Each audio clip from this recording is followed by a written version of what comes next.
নমস্কাৰ আপোনালোকক RM education চেনেলটোলৈ সকলোকে স্বাগতম জনাইছোঁ।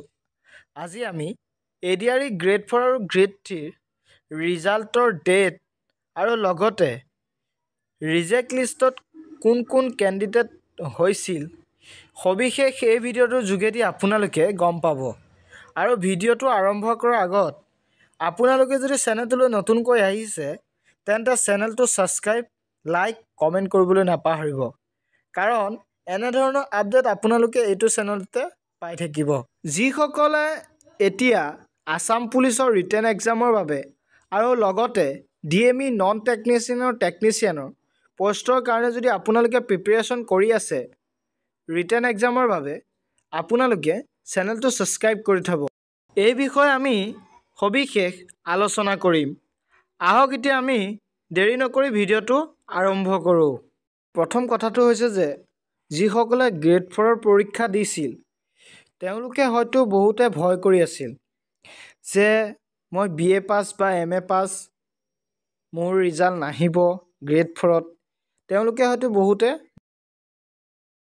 যিসকলে ভাবি আছিল যে ADRE গ্ৰেড 4ত মোৰ ৰিজাল্ট নাহিব আৰু মোৰ কেঞ্চেল কৰি দিয়া হৈছে।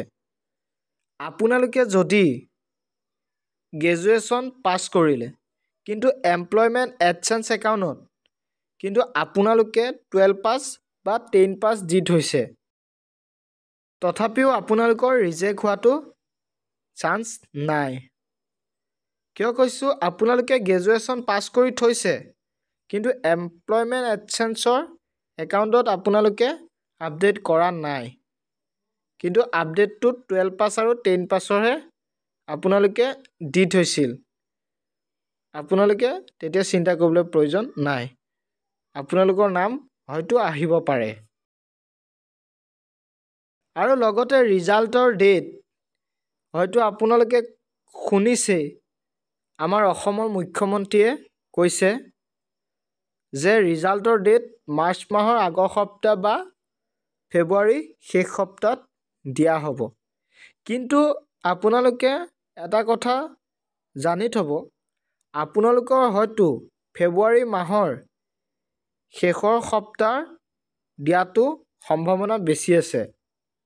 শেষৰ সপ্তাহত আপোনালোকৰ দিব ফেব্ৰুৱাৰী মাহত, কিন্তু মাৰ্চ মাহলৈ নাযাবগৈ পাৰে।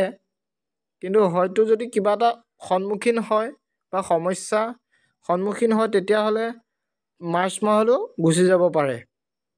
সেইকাৰণে আপোনালোকে ইমান চিন্তা কৰিবলৈ প্ৰয়োজন নাই, ফেব্ৰুৱাৰী মাহৰ বা মাৰ্চ মাহত ৰিজাল্টটো ঘোষণা কৰিব। যিসকল ADRE গ্ৰেড 4 আৰু গ্ৰেড 3 পৰীক্ষা দিলে তেওঁলোকে ভাবি আছিল যে ভাইবা বা স্কিল টেষ্ট কেনেকৈ হ'ব। আপোনালোকক যদি ভিডিঅ' প্ৰয়োজন হয় তেতিয়াহ'লে আপোনালোকে কমেণ্ট কৰিব, মই ভিডিঅ'টো প্ৰস্তুত কৰি দি পঠিয়াম এই চেনেলটোতে। খালি আপোনালোকে চেনেলটো ছাবস্ক্ৰাইব কৰি থ'ব। আৰু তেওঁলোকে যদি ভাবিছে যে মোৰ নাম নাহিব, হয়তো আসাম পুলিচ বা DME নন টেকনিচিয়ানে যদি এপ্লাই কৰিছে, আপোনালোকে প্ৰিপেৰেশ্যন কৰা আৰম্ভ কৰক। যদি আপোনালোকে প্ৰিপেৰেশ্যন নকৰে হয়তো আপোনালোকে থাকি যাব পাৰে। সেইকাৰণে আপোনালোকে পঢ়া আৰম্ভ কৰক। ভিডিঅ'টো বেছি দীঘলীয়া নকৰোঁ, ভিডিঅ'টো ইমানতে সমাপ্ত কৰিছোঁ। বেছি দীঘলীয়া হ'লে মানুহেও চাই ভাল নাপায়, সেইবাবে আপোনালোকে আজি ভিডিঅ'টো ইমানতে সমাপ্ত কৰিলোঁ। কেনে পালে? যদি ভাল লাগিছে চেনেলটো ছাবস্ক্ৰাইব, লাইক, কমেণ্ট কৰিবলৈ নাপাহৰিব। যিমান পাৰে বন্ধু বান্ধৱীলৈ শ্বেয়াৰ কৰিবলৈ নাপাহৰিব।